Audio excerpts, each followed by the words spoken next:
সুস্থ খেলনা নয়, কচু গাছটাও মানুষের সামনে কম নয়।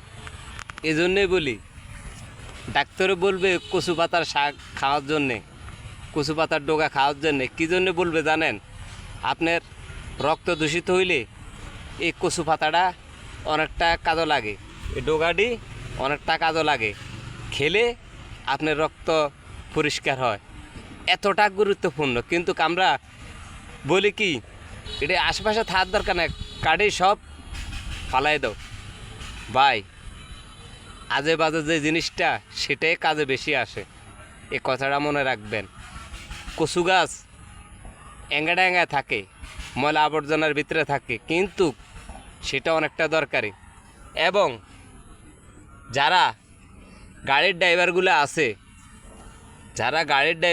আছে তারাও জানে কচু পাতাটা কতটা গুরুত্বপূর্ণ।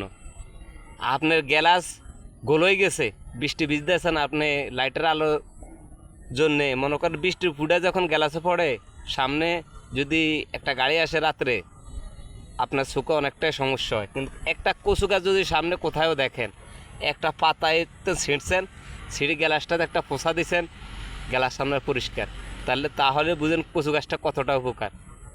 বেযত্ন পড়ে রয়েছে দেখে সেটার দাম থাকে না, দাম থাকে যে চিনে সে এটাকে রত্ন মনে করে।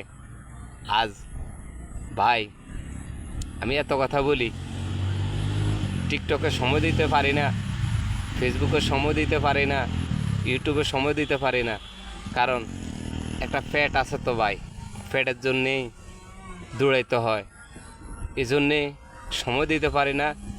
তবে